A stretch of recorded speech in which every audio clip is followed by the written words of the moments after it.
உடல் வளர்த்தேன் உயிர் வளர்த்தேன் என்பது தமிழ் மரபு சொல். எனக்கு எப்போவுமே ஒரு விஷயம் மனசில் தோணும். இந்த ஆங்கிலத்தில் ஒரு சொல் இருக்கு இல்லையா, ஒரு இஃப் அப்படின்னு ஆரம்பிக்கும். If wealth is last nothing is last, if health is lost something is last, if character is last. நான் இன்றைக்கு இருக்கக்கூடிய தலைமுறை குழந்தைகளோடு பழகுகின்றவள்.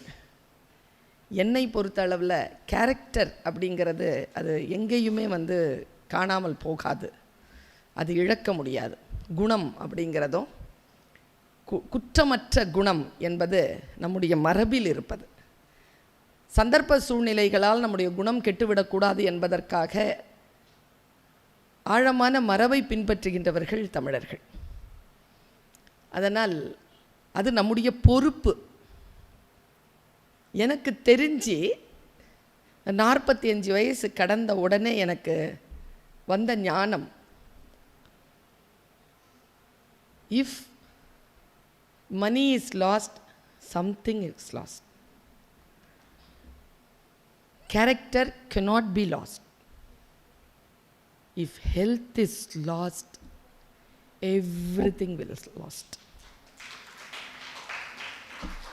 ஏனென்றால் அந்த கண்ணை மூடுறோம் இல்லையா, அப்படி மரணம் அடைகின்ற அந்த வினாடி, தேர் ends everything அப்படின்னு சொல்லுவாங்க. எல்லாம் முடிந்து போகிறது, மற்றதெல்லாம் வெறும் சொற்கள் தான். அதற்கு பிறகு நடப்பது மனதிலே சுமந்து செல்லுகின்ற நினைவுகள், நமக்கு நடத்துகின்ற அஞ்சலிகள் எல்லாம் மக்களை பொறுத்த அளவு தான். அதனால் சித்தர்கள் என்ன செய்தார்கள், தமிழ் மரபிலே சித்தர்கள் மிக மிக நுட்பமாக உடலை வளர்ப்பதற்கான, உடலை பாதுகாப்பதற்கான முறைமைகளை அவர்கள் சொல்லி சென்றார்கள். நான் சொல்லுவது சரியாக இருக்கும் என்று நினைக்கிறேன். காரணம், நான் சுவடியியல் படித்த பொழுது உலகத்தமிழ் ஆராய்ச்சி நிறுவனத்திலே ஒரு டிப்ளமா என்று சொல்வார்கள், அந்த பட்டய படிப்பை படிக்கின்ற பொழுது போகர் 700 என்கின்ற நூலை சுவடியிலிருந்து பெயர்த்தெடுத்தோம். அப்பொழுது 10 பாடல்கள் சுவடியிலிருந்து படியெடுக்கும் பொறுப்பு என்னுடைய பட்டய படிப்பிற்கான ப்ராஜெக்ட்னு சொல்லுவாங்கள்ல, அப்படி வழங்கப்பட்டது. அப்படி என்றால் போகர் 700 ஒரு 10 பாட்டு நான் படியெடுத்திருக்கிறேன். அப்படி படியெடுக்கின்ற பொழுது நம்முடைய பழனி கோவிலிலே இருக்கக்கூடிய நவபாஷாணத்தால் செய்யப்பட்ட முருகர், அந்த கடவுளின் சிலை, அது நவபாஷாணத்தால் செய்யப்பட்டது. அதில் போகருக்கு மிக முக்கியமான பங்கு உண்டு என்று இந்த போகர் 700 சொல்கிறது. அப்படி நான் அதை பெயர்க்கின்ற பொழுது வேறு ஒரு பாடலிலே யாரோ ஒருவர் பெயர்த்து தந்திருந்தார். அந்த வாசகம் ரொம்ப ஆச்சரியமாக இருந்தது எனக்கு. அந்த பாட்டை படிக்கின்ற பொழுது போகர் இப்படி எழுதுகிறார், தாசி வீட்டிற்கு சென்று வந்திருக்கின்றவனுக்கு அப்படின்ட்டு ஒரு மருந்து இருக்குது. காலையில் 100 செருப்படி, இரவிலே 90 செருப்படி. செருப்படிங்கிறது அவர் மூலிகைக்கு வச்சிருக்கிற பேரு. செருப்படி கொடுன்னு எழுதுறார் போகர். ஆக நாம் திருமூலரை படிக்கின்ற பொழுது திருமந்திரம் என்பது அதிலிருந்து எடுத்தது தான் ஒன்றே குலம் ஒருவனே தேவன் என்கின்ற பேரறிஞர் அண்ணா அவர்கள் எடுத்துக்கொண்ட சொல். என்னுடைய இளமை பருவத்தில் என் தகப்பனார் எனக்கு தந்த, தமிழ் தெரியாத என் தகப்பனார் எனக்கு தந்த ஆகப்பெரிய பொக்கிஷம் திருமந்திரம் என்கின்ற புத்தகம். அந்த புத்தகத்தை எல்லாம் வாசிக்கின்ற பொழுது தமிழ் மரபு எவ்வளவு உயர்ந்தது, சித்தர் மரபு எவ்வளவு உயர்ந்தது. நாம் உண்மையாகவே நான் சொல்லுகிறேன், ஏசி வச்சிட்டு இருக்கிறவங்க பணக்காரனா, உண்மையாகவே ஆக்சிஜனை வெளியிலிருந்து இயற்கையிலிருந்து எடுத்து சுவாசிக்கின்றவன் பணக்காரனானா, அங்கிருந்து எடுத்து சுவாசிக்கிறவன் தான் இன்றைக்கி பணக்காரன். நாங்கள் எல்லாம் செயற்கையோடு வாழக்கூடியவர்கள் ஏழைகளாகிவிட்டோம். சித்தர் மரபு என்பது இயற்கையோடு நம்மை வாழ வைக்கக்கூடிய ஒரு மரபு. நாம் அதை மிக என்ன தவறு செய்து விட்டோம் என்று சொன்னால், அதை சரியான மொழியில் அடுத்தடுத்த தலைமுறைக்கு கடத்துவதில் ஏதோ ஒரு பின்னடைவு நம்முடைய சமூகத்திற்கு ஏற்பட்டிருப்பதாக நான் கருதுகிறேன். என்னுடைய பணி, நான் கற்ற அனைத்து இலக்கியங்களையும் இன்றைய இளைய தலைமுறை புரிந்து கொள்வதற்கான மொழியிலே அவர்களுக்கு நான் கடத்துவதுதான், அந்த அறத்தை கடத்துவது. அதே நேரத்தில் அறம் தெரிந்து கொண்டதற்கு பிறகு மரபு சார்ந்த விடயங்களை புதுமைப்படுத்துகிறேன் என்று எளிமைப்படுத்துவதை தவிர்த்துவிட்டு அதிலே இருக்கக்கூடிய ஆழத்தை நாம் அடுத்த காலகட்டத்திற்கு, அடுத்த தலைமுறைக்கு எடுத்து செல்வது, அந்த மூலத்தை எடுத்து செல்வது, உரையை புரிந்து கொண்டு மூலத்தை எடுத்து செல்வது, இது நம்முடைய பெரும் பொறுப்பாக இருப்பதாக நான் கருதுகிறேன்.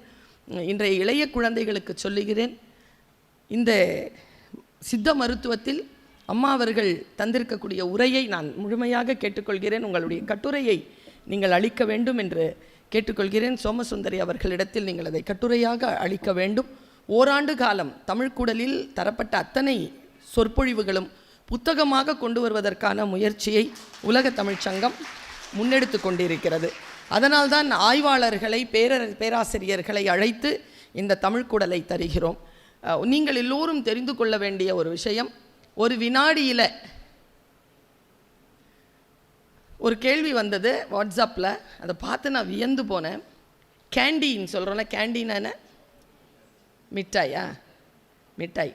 மிட்டாய் போல இந்தியர்கள் பயன்படுத்துகின்ற ஒரு மருந்தை சொல்லுங்கள்.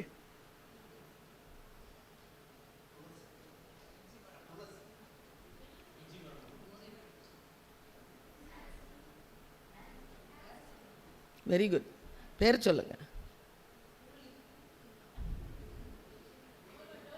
Very good. டோலோ 650.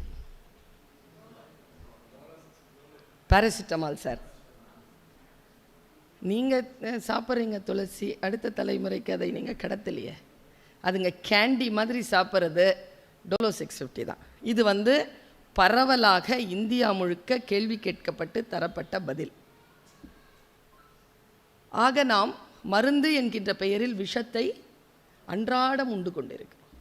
நம்முடைய தலைமுறைக்கு இன்ஸ்டன்ட் ரிலீவ் வேணும். அப்படி வேணும் ரிலீவ். ஒரு 3 நாளில் எங்கள் பாப்பா சொல்வார், ஜலதோஷம் வந்துருச்சுன்னா என்ன சாப்பிட்டாலும், என்ன மருந்து சாப்பிட்டாலும் 7 நாளில் குணமாயிடும், என்ன மருந்து சாப்பிட்லனாலும் 7 நாளில் குணமாயிடும்னு சொல்வார். என்னன்னா, நம்முடைய மரபிலே நாம் சில மருத்துவ முறைகளை கைவிட்டு விட்டோம். நான் இதை பேச சொன்னால், இந்த தலைப்பில் பேச சொன்னால் 3 மணி நேரம் பேசுவேன். ஏன்னா ஏற்கனவே நாம் ஒரு அழைப்பிதழை கொடுக்க வேண்டும் என்றாலும், வெளியிலிருந்து புது ஆடையை எடுத்துகிட்டு கொடுக்க வேண்டியிருந்தாலும் அதில் மஞ்சளை தடவி தான் நாம் கொடுக்கின்ற மரபு. வாசலை தாண்டுகின்ற பொழுது மஞ்சளையும் குங்குமத்தையும் வாசலில் வைத்தோம். இது எல்லாம் நம்முடைய மரபு. எந்த கிருமியும் நம்மை அணுகிவிடக்கூடாது என்பதற்காக. இதில் இவ்வளவு கொரோனாவில் அவ்வளவு பேர் செத்தாலும் கடைசி மருந்து அந்த நிலவேம்பு கஷாயத்தில் தான் நின்னது. சித்த மருத்துவம் தான் அதற்கு மருந்து சொன்னது. இப்படி பார்க்கின்ற பொழுது ஒரு பாலிட்டிக்ஸ் நடக்குது. இது வேறு கடுமையாக சொல்ல வேண்டும் என்றால் இட்ஸ் அ மெடிக்கல் மாஃபியா அப்படிங்கிற சொல்லோடு தான் அந்த மல்டிநேஷ்னல் கம்பெனிஸ் இதை ஆக்கிரமித்து இருப்பதாக நான் கட்டுரைகளை வாசிக்கிறேன்.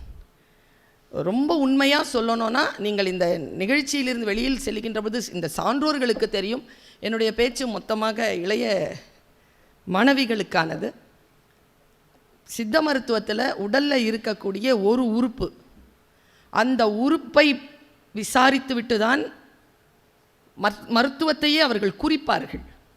நோய் நாடி, நோய் முதல் நாடி. பாப்பா உனக்காக தான் பேசிகிட்டு இருக்கேன். அங்கே எட்டி பார்க்குறது 2 நிமிஷத்துக்கு அப்புறமா கூட செஞ்சுக்கலாம். நான் 2 நிமிஷத்தில் போயிடுவேன். இந்த விஷயம் உனக்கு வராமல் போயிடும்ல. போற்றியது அற்று உணின் என்கிறார். மருந்தெனப்படுவது வேண்டாவாம் யாக்கைக்கு. நாம் என்ன போற்றினோமோ அதை அற்று நாம் மறுபடியும் உண்டால், சாப்பிட்டதை கழித்துவிட்டு மறுபடியும் உண்டால் உடம்புக்கு மருந்து என வேண்டாம் என்கிறார் வள்ளுவர். அப்படி பார்த்தால் எல்லா சித்த மருத்துவர்களும் முதலில் நாடி பிடித்து 3 விஷயங்களை பார்க்கிறார். என்னப்பா 3 விஷயம் அது? சரி, நீங்களாம் சித்த மருத்துவக் கல்லூரியிலேருந்து வந்தவங்களா? ஓகே. அந்தலேருந்து அந்த 3 இதுலேருந்து பார்க்குறோம்ல. ஏன் அலோபதியும் நமக்கும் இருக்கக்கூடிய மிகப்பெரிய வித்தியாசம் என்னென்னா, அலோபதி அட்டானமி, அந்த அனாட்டமியில் ஒரு நரம்பு எங்கே இருக்குதோ அந்த நரம்பு இன்னொருத்தனுக்கும் அங்கே தான் இருக்கோங்கிறத கண்டுபிடிச்சதுக்கு பிறகு எல்லாவற்றிற்கும் ஒரே மருந்தை அவர்கள் கொடுக்க தொடங்கினார்கள். சித்த மருத்துவத்தில் ஒவ்வொரு உடம்பிற்கான சீதோஷ்ண நிலையை பார்த்து, வாதம் கபத்தை பார்த்து விட்டு தான் மருந்து கொடுப்பார்கள். அதனால் எல்லாருக்குமே ஜென்ரலான மருந்து இல்லை என்பது தான் சித்த மருத்துவத்தினுடைய புரிதல். அதுவே அதனுடைய பலம், அதுவே அதனுடைய பலவீனம். ஒட்டு மொத்தமாக ஒரு மருந்து ஒருத்தங்க தயாரிக்க முடியாது. ஒருத்தருக்கு மருந்து தயாரிக்கணும்னா 30 நாள் ஆகும். இது இந்த உலக இண்டஸ்ட்ரியில் சித்த மருத்துவம் பின்னால் தள்ளப்பட்டதுக்கு இது முக்கியமான காரணம். எனக்கு அவங்க அதெல்லாம் சொன்னாங்களான்னு தெரியலை. ஆயுஷில் சித்தாங்கிற எஸ் இருக்குல்ல, அதை தூக்கிட்டாங்க தெரியுமா?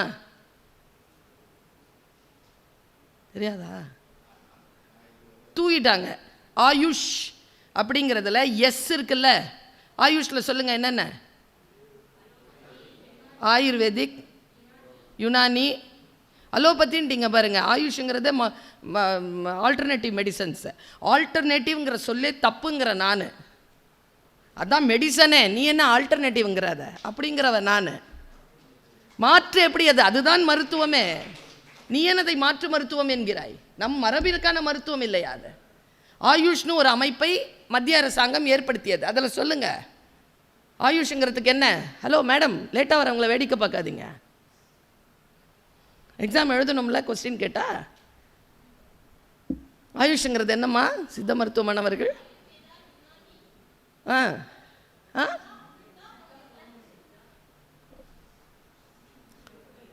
இதில் சித்தாவை எடுத்துட்டு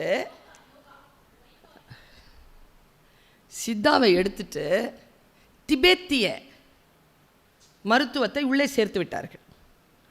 நம்முடைய மருத்துவத்துறையில் அமைச்சராக இன்றைக்கும் சிறப்பாக பணியாற்றுகின்ற மாண்புமிகு சுகாதார மக்கள் நலத்துறை அமைச்சர் மா சுப்பிரமணியம் அவர்களிடத்தில் இந்த செய்தி வருது.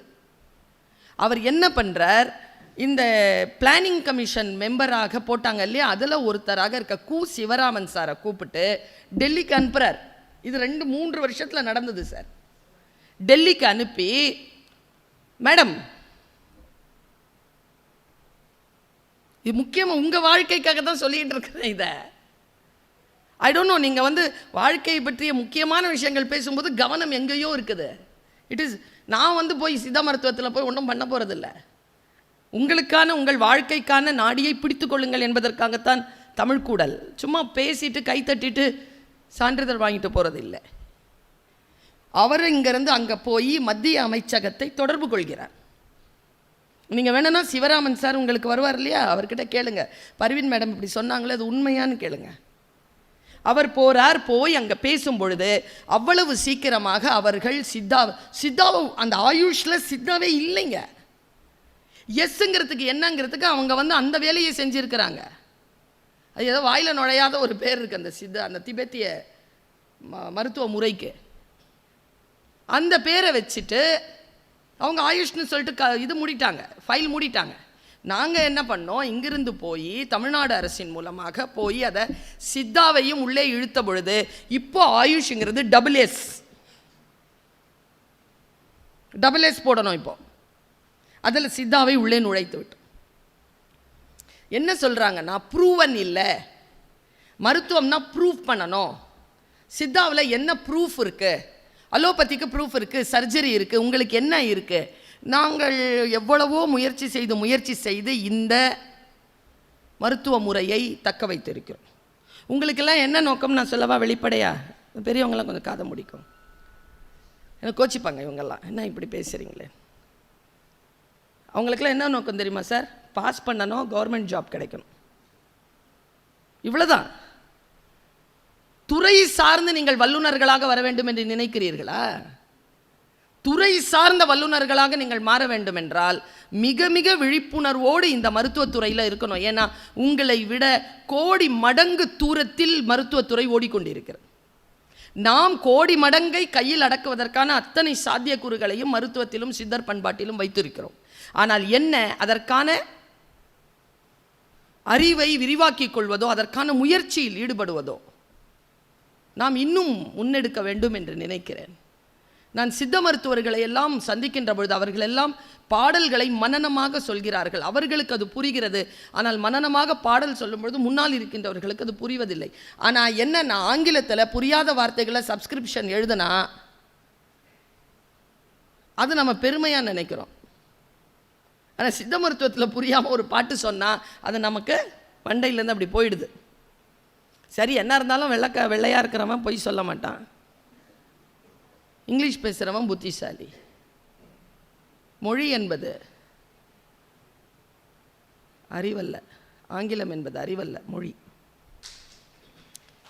அதை முதல்ல நம்ம புரிஞ்சுக்கணும். சிவப்பு என்பது அழகல்ல, நிறம். பெரியார் சொல்லி கொடுத்தது இது எங்களுக்கு. ஆக நீங்கள் சித்த மருத்துவத்தை உங்களுடைய லைஃப் ஸ்டைலாக எடுத்து பேரார்வத்தோடும் பெரும் பாய்ச்சலோடும் நீங்கள் அந்த மருத்துவத்துறைக்கு வந்தால், முதியவர்களாக இருக்கக்கூடிய முன்வரிசையில் உட்கார்ந்திருக்கின்றவர்கள், நடுவயதில் இருக்கக்கூடிய என்னை போன்றோர்கள் இன்னும் கூடுதலாக ஆயுள் காலத்தில் வாழ்வோம். அந்த நம்பிக்கை தானே. நீங்கள் அதை முன்னெடுங்கள். சித்தருடைய பண்பாட்டை முன்னெடுங்கள். சித்த மருத்துவத்தை உங்களுடைய வாழ்வியலாக கொண்டு அதை எங்களுக்கும் பரப்புங்கள், சமூகத்திற்கும் பரப்புங்கள். இந்த நிகழ்ச்சியை நாங்கள் வித்தியாசமாக, தமிழை வித்தியாசமாக நாங்கள் கட்டடக்கலை, மருத்துவம், இசை, எல்லா விதத்திலும் இந்த தமிழை நாங்கள் தமிழர்களுக்கு கொண்டு சேர்ப்பதற்காக முயற்சியில் ஈடுபட்டிருக்கிறோம். எங்களுடைய இந்த முயற்சிக்கு உதவி செய்யக்கூடிய மதுரை வாழ் தமிழ் அறிஞர்களுக்கும் தமிழ் ஆர்வலர்களுக்கும் உலகத் தமிழ்ச்சங்க உறுப்பினர்களுக்கும் நீங்கள் எல்லாருமே மாணவிக்கலை எழுந்து நின்று ஒரு சிலருக்கு கை தட்டணும். நீங்கள் எழுந்து நில்லுங்க, நான் ஏன் கை தட்டணும்னு சொல்கிறேன். மாணவர்கள் மட்டும் எழுந்து நின்றால் போதும், மற்றவங்கெல்லாம் உட்காந்துருங்க. மாணவர்கள் மட்டும் எழுந்து நின்றால் போதும். கைத்தட்டல் உங்களுக்கு தான். ஸ்டாண்டிங் ஓவேஷன் கொடுக்கும்போது யாருக்கு ஸ்டாண்டிங் ஓவேஷன் கொடுக்குறாங்களோ அவங்க உட்காந்துருக்கணுங்கிறது மரபு. தமிழ்குடலில் உலகத்தமிழ்ச் சங்கத்தில் எந்த தமிழ் நிகழ்ச்சிகள் நடந்தாலும் உலகத்தமிழ்ச் சங்கத்தில் உறுப்பினர்களாக இருக்கக்கூடிய தமிழ் சான்றோர்களும் தமிழ் அறிஞர்களும் தொடர்ந்து எங்களுக்கு ஆதரவு தந்து கொண்டே இருக்கிறார்கள். இந்த அவைக்கு வந்திருக்கக்கூடிய அத்துணை தமிழ் சான்றோர்களுக்கும் அறிஞர்களுக்கும் இளைய தலைமுறையாக இருக்கக்கூடிய நீங்கள் கைத்தட்டி அவர்களுக்கான வரவேற்பை நீங்கள் உறுதி செய்ய வேண்டும். அவர்களோடு சேர்ந்து நீங்களும் தொடர்ந்து மருத்துவ கல்வி நிறுவனத்திடம் நீங்கள் அனுமதி பெற்று மாதத்திற்கு ஒரு முறையேனும் தமிழ்கூடல் நிகழ்ச்சியில் நீங்கள் கலந்து கொள்ள வேண்டும். ஏனென்றால் இங்கே ஆய்வுபூர்வமான நிகழ்ச்சிகளை தமிழ்கூடல் நிகழ்ச்சி முன்னெடுக்கிறது. வியாழக்கிழமை தோறும் இந்த நிகழ்ச்சியை முன்னெடுக்கின்ற காரணத்தினால் அது அதிகபட்சமாக வாரத்தில் தவறாது. அதனால் நீங்கள் தொடர்பு கொண்டு எங்களுடைய நிகழ்ச்சியில் தொடர்ந்து நீங்கள் பங்கு பெற வேண்டும் என்பதனையும் கேட்டுக்கொண்டு உங்கள் அத்துணை பேருக்கும் என்னுடைய வாழ்த்துக்களையும் பாராட்டுக்களையும் நன்றிகளையும் தெரிவித்து அமைகிறேன். வணக்கம்.